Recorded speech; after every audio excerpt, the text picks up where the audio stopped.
Good morning everyone. मैं श्रीमती ऋतु Arora class 12th की civics की क्लास में आप सभी का स्वागत करते हैं। बच्चों, हम लोग नागरिक शास्त्र के खंड क के 8th चैप्टर का अध्ययन कर रहे हैं, पर्यावरण और प्राकृतिक संसाधन। आज उसका तीसरा पार्ट, हम तीसरा लेक्चर पढ़ेंगे, तीसरा भाग पढ़ेंगे। 2 वीडियोस में इससे पहले डाल चुकी हूँ, जिसमें हमने पर्यावरण और प्राकृतिक संसाधन क्या है, विश्व राजनीति में पर्यावरण की चिंता आज क्यों बढ़ती चली जा रही है, और इस संदर्भ में जो पृथ्वी सम्मेलन हुए, रियो सम्मेलन जिसे कहते हैं, या जो क्योटो सम्मेलन हुए,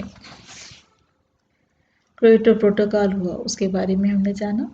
साझी संपदा क्या है, साझी संपदा का दोहन, प्रदूषण कैसे बढ़ रहा है, अंटार्कटिका पर विश्व के सभी महाद्वीप, सभी देश अपना अपना प्रभुत्व स्थापित करने का प्रयास कर रहे हैं। साझी परंतु अलग अलग जिम्मेदारियां क्या हैं, इन सब पर हमने चर्चा की। आज हम इस चैप्टर के प्रमुख बिंदु, जिस पर आपका प्रमुख रूप से प्रश्न पूछा जाता है, बाकी सब तो जानकारी के लिए था, ये सबसे महत्वपूर्ण बिंदु है पर्यावरण प्रदूषण, और वर्तमान समाज की सबसे बड़ी समस्या भी है पर्यावरण प्रदूषण। प्रदूषण मतलब दूषित पदार्थों का मिलना। तो पर्यावरण में जब दूषित तत्व मिल जाते हैं, दूषित पदार्थ मिल जाते हैं, अर्थात पर्यावरण का संतुलन बिगड़ जाता है, तो उसे ही हम पर्यावरण प्रदूषण कहते हैं। एक स्वस्थ एवं संतुलित पर्यावरण में जब बाहरी अवांछित तत्व आ जाते हैं, बाहरी अवांछित तत्वों के द्वारा उत्पन्न असंतुलन की दिशा को ही पर्यावरण प्रदूषण कहते हैं। प्रदूषण पर्यावरण के जैविक अजैविक तत्वों के रासायनिक भौतिक जैविक गुणों के होने वाला वह अवांछनीय परिवर्तन है जो मानवीय क्रियाकलापों के परिणाम स्वरूप उत्पन्न होता है। अनेक प्रकार के प्रदूषण होते हैं बच्चों, आप सभी बचपन से पढ़ते आए हैं। वायु प्रदूषण, जो वायु में धुएं के कारण, अन्य गंदगियों के कारण वायुमंडल में या मनुष्य के उत्सर्जन से जो कार्बन डाइऑक्साइड निकलती है उसकी मात्रा का अधिक हो जाना, तो वायु प्रदूषण फैलता है। जल प्रदूषण, जल का प्रदूषित हो जाना, जल का दूषित हो जाना जल प्रदूषण है। स्थल प्रदूषण, भूमि का, जिस पर हम रहते हैं, भूमि का निरंतर दूषित हो जाना, जगह जगह कूड़े कचरे का ढेर लगना, ये भूमि प्रदूषण। मृदा प्रदूषण, मृदा की भी उर्वरकता धीरे धीरे कम हो रही है और दूषित पदार्थ अपेक्षाकृत अधिक हो रहे हैं, तो मृदा प्रदूषण। ध्वनि प्रदूषण, ध्वनि भी बहुत तीव्र गति से वर्तमान समय में ध्वनि, लाउड स्पीकर्स की या सड़कों पे जितने वाहन चल रहे हैं उनके हॉर्न्स की, तो इससे ध्वनि प्रदूषण हो रहा है, तो ध्वनि प्रदूषण। तो ये तो थे प्रदूषण के प्रकार। आज हम जानेंगे पर्यावरण प्रदूषण के कारक, कौन कौन से कारक हैं जो हमारे पर्यावरण को दूषित करते हैं। और जिसमें सबसे पहला और सबसे बड़ा कारण है शहरीकरण, जो गांव को खोखला करता जा रहा है, गांव को जर्जर हालत में पहुंचाता चला जा रहा है, जिसके कारण लोग गांव से शहरों की ओर पलायित हो रहे हैं। गांव में, छोटे कस्बों में सुविधाओं की कमी है, रोजगार साधनों का अभाव है, अन्य फैसिलिटीज नहीं है, जिसके कारण लोग गांव में निवास करना नहीं चाहते और धीरे धीरे सुविधाओं की ओर आकर्षित होते हैं और धीरे धीरे शहरों की ओर पलायित होते हैं, शहरों की ओर आने लगते हैं। लेकिन गांव के खाली होने से वहां के पर्यावरण की देखभाल और वहां के वनस्पतियों का जीवन खतरे में आ रहा है। जब पेड़ पौधे लगाने वाला ही कोई नहीं होगा तो शुद्ध जलवायु हम कहां से प्राप्त करेंगे। इसलिए एक तरफ गांव खाली हो जाने से दुर्दशा हो रही है, दूसरी तरफ शहरों में जनसंख्या का दबाव बढ़ता चला जा रहा है और शहरों में छोटी छोटी बस्तियां स्थापित हो जा रही हैं, गंदी बस्तियां स्थापित हो रही हैं। अतः शहरीकरण से हमारा पर्यावरण पूरी तरीके से प्रभावित हो रहा है। दूसरा, औद्योगिकरण। हम बड़े बड़े उद्योग तो लगा दे रहे हैं, उद्योग से सस्ती और सुंदर टिकाऊ वस्तुएं तो प्राप्त कर रहे हैं, वो लाभकारी है, लेकिन उससे कितनी गंदगी निकल रही है, चाहे औद्योगिक धुएं के रूप में, चाहे वेस्ट पानी या वेस्ट मटेरियल के रूप में। बहुत सारी ऐसी चीजें हैं जो मानव के लिए हार्मफुल हैं, जो मानव के लिए नुकसानदायक है। तो जहां एक और हमें औद्योगिकरण के कारण हम आज विश्व के विकसित देशों की श्रेणी में आकर के खड़े हो गए हैं, वहीं दूसरी ओर हमें इस औद्योगिकरण ने विनाश के कगार पर भी ला करके खड़ा कर दिया। एक बहुत बड़ा कारण ये है बच्चों, औद्योगिकरण के कारण रोजगार के साधनों का अभाव हुआ है, क्योंकि उद्योगों में मशीनों के साथ कम समय में कम लोगों की मदद से आसानी से वस्तुएं बन जाती हैं। वही चीजें जब हाथ से व्यक्ति बनाता था तो अपेक्षाकृत अधिक समय लगता था, अधिक लोगों की आवश्यकता होती थी। तो आज औद्योगिकरण के कारण भी प्रदूषण बढ़ता जा रहा। और तीसरा और सबसे बड़ा कारण है जनसंख्या वृद्धि। जनसंख्या, लगातार बढ़ती जनसंख्या एक चिंता का विषय है, जिसकी वजह से जल प्रदूषण, वायु प्रदूषण, ध्वनि प्रदूषण, खाद्य पदार्थ, रहन सहन का अभाव, अनेक समस्याएं, और उसका एक बहुत बहुत बहुत बड़ा कारण है जनसंख्या वृद्धि।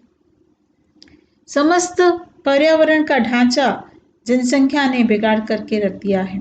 बढ़ती जनसंख्या के कारण प्राकृतिक जल स्रोतों के जल में मानवकृत प्रदूषण बुरी तरीके से फैलता चला जा रहा है। चौथा है रासायनिक खादों और कीटनाशक दवाओं का अनुचित प्रयोग। हम अधिक से अधिक उत्पादन के लालच में रासायनिक खाद डाल रहे हैं, कीटनाशक दवाएं डाल रहे हैं, लेकिन वो कहीं ना कहीं मनुष्य के अंदर उन वस्तुओं के माध्यम से मनुष्य के अंदर पहुंचता है, जल में पहुंचता है, जिससे वो मनुष्य को भी नुकसान पहुंचाता है और जीव जंतुओं को भी नुकसान पहुंचा रहा। यातायात, वायु प्रदूषण का एक बहुत बड़ा कारण मोटर वाहनों का है। इससे निकलने वाली विषैली गैसें, धुआं हानिकारक तत्वों से युक्त होता है, जो मानव जीवन और जीव जंतुओं को शुद्ध वायु से वंचित करता है। निरंतर यातायात साधनों की वृद्धि के कारण पर्यावरण प्रदूषण में बढ़ोतरी होती जा रही है। युद्ध भी पर्यावरण को प्रदूषित करने में एक बहुत बड़ा कारण है। 1990-91 में खाड़ी युद्धों के फलस्वरूप जहरीले पदार्थों के समुद्र में मिल जाने से हजारों समुद्री जीवों की मौत हो गई थी। इसी तरह आज हम निरंतर हथियारों के साथ विध्वंसक सामग्री का उपयोग कर रहे हैं, और इन विध्वंसक पदार्थ या हथियारों से धूल और विषैला धुआं आदि पदार्थ निकलते हैं, जो प्रदूषण में वृद्धि करते हैं। वनों का ह्रास हो रहा है। मनुष्य अपने स्वार्थ के लिए वनों को काटता चला जा रहा है, कहीं आवास बनाने के लिए, तो कहीं मनोरंजन के साधन बनाने के लिए, कहीं खेती करने के लिए, कहीं बच्चों के पार्क बनाने के लिए। तो हम वनों को काटते चले जा रहे हैं। परिणामतः वायु प्रदूषण, जल प्रदूषण, मृदा प्रदूषण में वृद्धि हुई है। वनों की कटाई जब हो जाएगी बच्चों, तो पेड़ वृक्ष नहीं रहेंगे तो ऑक्सीजन कहाँ से आएगी, यानी ऑक्सीजन की मात्रा में कमी आएगी।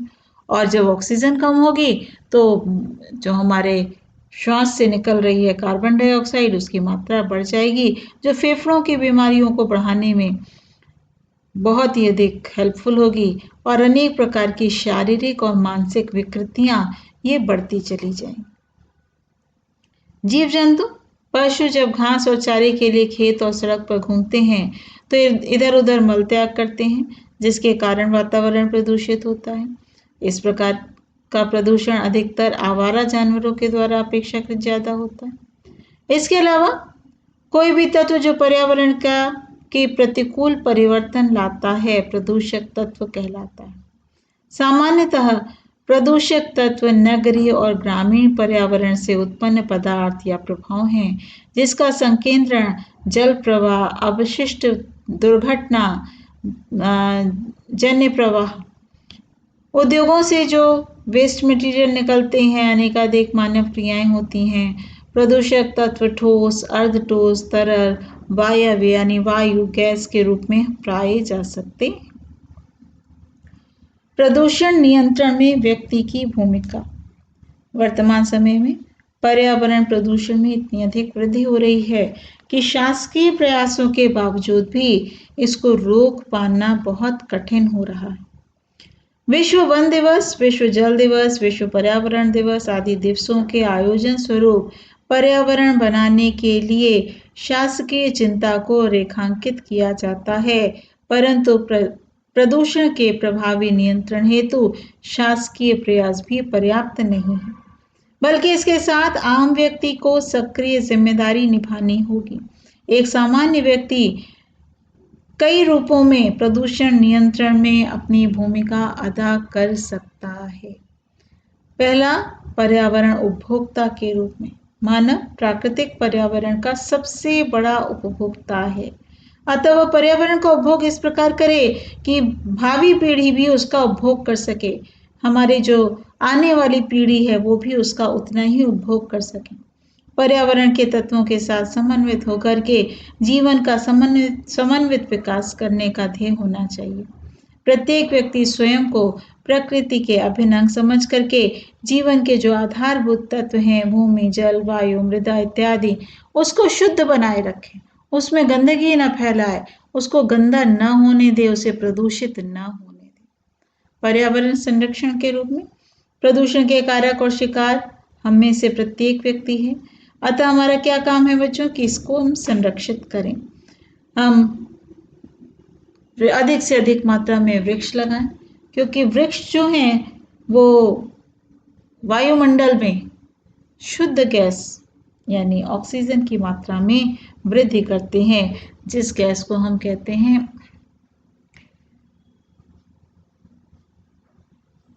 जो हमारे लिए अति आवश्यक है। जल का दुरुपयोग न करें, जल की प्रत्येक बूंद को बचाने का प्रयास करें, व्यर्थ में नल न खोलें, व्यर्थ में जल न बहाएं। अधिक से अधिक हम पर्यावरण की रक्षा करें तो हम पर्यावरण संरक्षण का कार्य कर सकते हैं। पारिस्थितिकी संतुलन के रूप में जीवन व्यक्ति की पारिस्थितिकी चक्र के संतुलन के रूप में भी महत्वपूर्ण भूमिका है। इस हेतु कुछ बातों को अपनाना आवश्यक होगा। पहला, पर्यावरण संरक्षण और प्रदूषण नियंत्रण हेतु चलाए जा रहे जो भी सरकार के द्वारा कार्यक्रम हैं, उन कार्यक्रमों में सहभागी बने। अब हमें एक जागरूक नागरिक बनना होगा। जब हम एक जागरूक नागरिक होंगे तो हम सामान्य जानकारी प्राप्त करके उनका पालन कर पाएंगे। घरेलू कूड़ा कचरा इत्यादि इधर उधर न फैलाएं, उसको निर्धारित स्थान पर रखें।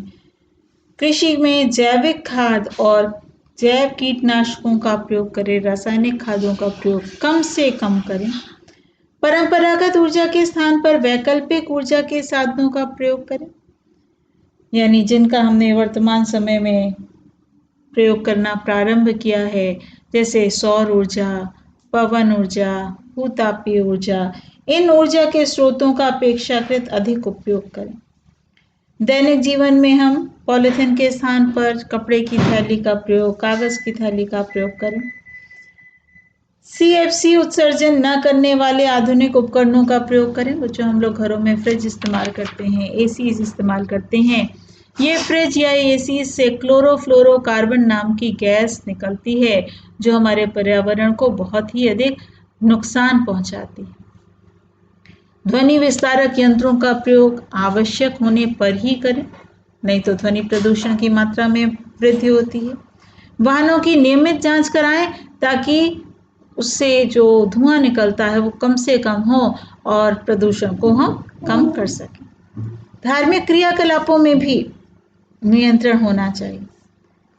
प्रत्येक धार्मिक ग्रंथों में प्रत्येक व्यक्ति को पर्यावरण और प्रकृति की रक्षा के लिए शिक्षा दी जाती। ऋग्वेद की कई ऋचाओं में पृथ्वी, जल, आकाश, अग्नि, वायु को माँ, पिता, पत्नी की तरह स्वीकारा गया है। आज आवश्यक है कि हम पर्यावरण की संरक्षा के लिए जितना प्रयास हो सके उसको करने का प्रयास करें। आर्थिक क्रियाकलापों से पर्यावरण संरक्षण। व्यक्ति अपने आर्थिक क्रियाकलापों से भी पर्यावरण संरक्षण कर सकता है। वो आर्थिक क्रियाकलापों के कारण ही वनों को लगाता है, कृषि कार्य करता है। व्यक्ति के इन सभी कार्यों से पर्यावरण का संरक्षण और अभिवर्धन करता है, क्योंकि पारिस्थितिकी तंत्र की पद्धति के अनुसार प्राकृतिक पर्यावरण में एक चक्र चलता रहता है और इस चक्र के संपादन के लिए उपलब्ध पदार्थों का उपभोग भी आवश्यक है। यही कारण है कि प्रकृति में उपलब्ध संसाधनों का प्रयोग मनुष्य करता है। पर्यावरण के प्रति लोगों को जागरूक बनाना है, चाहे गांव हो चाहे शहर हो, सभी तरफ यदि व्यक्ति जागरूक होगा तो निश्चित रूप से हम पर्यावरण का संरक्षण कर पाएंगे। और पर्यावरण शिक्षा का प्रचार प्रसार करना होगा। हर स्तर पर बच्चों को इसको शिक्षित करना होगा, बड़े बुजुर्गों को इसके लिए जागरूक करना होगा, क्योंकि अगर एक एक नागरिक जागरूक हो जाएगा तो हम अपने पर्यावरण को सुरक्षित संरक्षित कर पाएंगे। पर्यावरण आंदोलन। पर्यावरण आंदोलन क्या है बच्चों? इससे आशय या अर्थ क्या है? पर्यावरण की हानि की चुनौती के मद्देनजर विश्व के विभिन्न भागों में सक्रिय पर्यावरण के प्रति सचेत कार्यकर्ताओं ने कुछ महत्वपूर्ण पेशकदमियां की हैं। इन कार्यकर्ताओं में कुछ तो अंतर्राष्ट्रीय स्तर पर, बाकी स्थानीय स्तर पर सक्रिय हैं। इन कार्यकर्ताओं की पर्यावरण के प्रति सक्रियता सामाजिक चेतना के दायरे में ही राजनीतिक कार्रवाई की नई सोच ने एक आंदोलन का रूप दे दिया और इसी को हम पर्यावरण आंदोलन के नाम से जानते हैं। तो कौन कौन से विविध आंदोलन चलाए जा रहे हैं? सबसे पहला वन आंदोलन। वनों की मात्रा निरंतर कम होती जा रही है। किसी भी देश के 33% भूभाग पर वन होने चाहिए, और अगर हम केवल भारत का ही अध्ययन करें तो भारत में करीब करीब 22% भाग पर वन है, यानी वनों की मात्रा में काफी कमी हो रही है। कुछ देश ऐसे हैं जो वन प्रधान हैं, जैसे मैक्सिको, चिली, ब्राजील, मलेशिया। यहाँ पर वन आंदोलनों पर काफी दबाव दिया जाता है। विश्व के सभी क्षेत्रों में वनों की अंधाधुंध कटाई पर रोक लगाने के विशाल प्रयास किए जा रहे हैं। विश्व में वनों को बढ़ाने का प्रयास किया जा रहा है, सामाजिक वन लगाने का प्रयास किया जा रहा है, ताकि वनों की, वृक्षों की कमी को दूर किया जा सके। खनिजों के अंधाधुंध दोहन के विरोध में भी आंदोलन। खनिज उद्योग पृथ्वी पर विद्यमान सबसे अधिक शक्तिशाली उद्योगों में से एक है। वैश्विक अर्थव्यवस्था में उदारीकरण के कारण दक्षिणी गोलार्ध के अनेक देशों की अर्थव्यवस्था बहुराष्ट्रीय कंपनियों के लिए खुल चुकी है। ये खनिज उद्योग धरती के भीतर मौजूद संसाधनों को बाहर निकालता है। इसके लिए रसायनों का भरपूर उपयोग करते हैं, भूमि और जल मार्गों को प्रदूषित करता है और स्थानीय वनस्पतियों का विनाश करता है।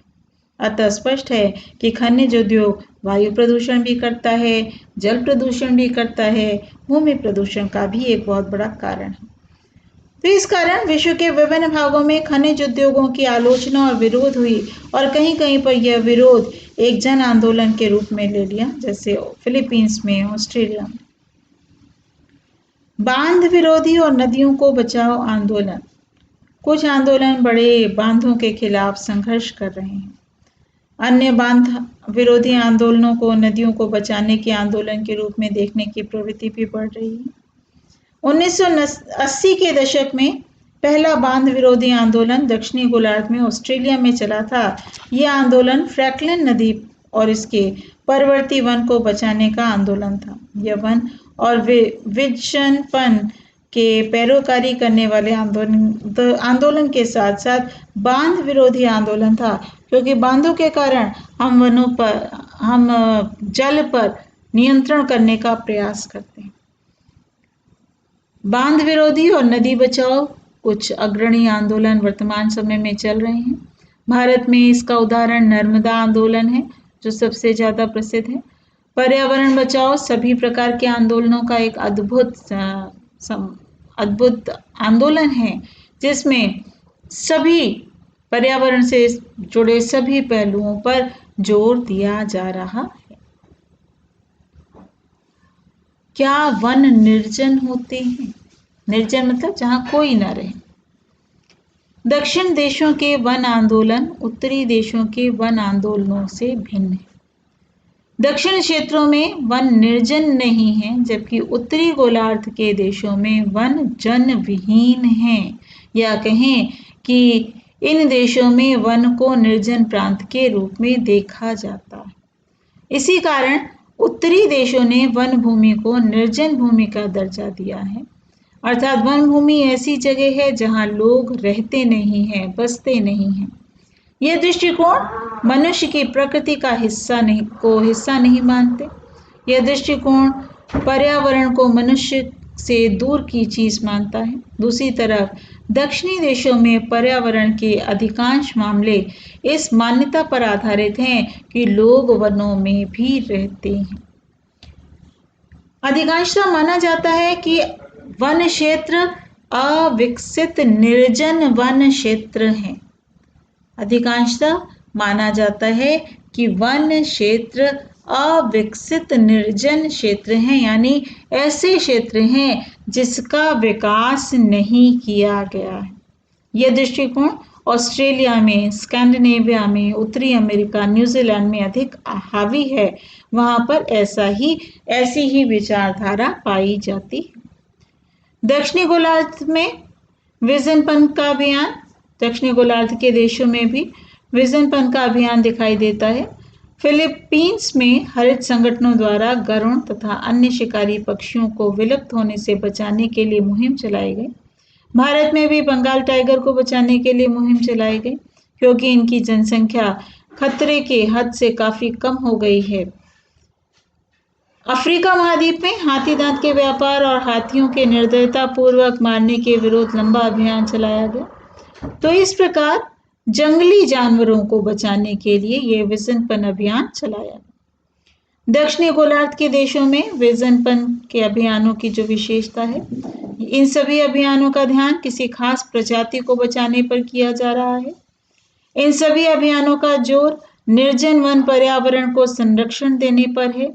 ऐसे पर्यावासों से जंतु प्रजातियों को कायम रखने में मदद मिलती है। विजनपन से जुड़े अनेक मसलों का हाल के दिनों में जैव विविधता के मसलों का रूप दिया गया है, क्योंकि दक्षिणी गोलार्ध के देशों में विजनपन की अवधारणा को स्वीकृति मिलना कठिन है। इनमें से अनेक अभियानों की शुरुआत और वित्तीय सहायता वर्ल्ड लाइफ फंड जैसे संगठनों ने की है और ऐसे प्रयासों में स्थानीय लोगों ने भी मदद दी। तो ये तो था बच्चों पर्यावरण प्रदूषण क्या था, पर्यावरण आंदोलन के रूप में किस प्रकार सामने आया और क्या वन निर्जन क्षेत्र है, ये हमने जाना। अब अगले लेक्चर में हम लोग पढ़ेंगे पर्यावरण संरक्षण से संबंधित आंदोलन कौन कौन से हुए, कौन कौन से नियम बनाए गए और संसाधनों की भू राजनीति। आज के लिए इतना ही। Thank you.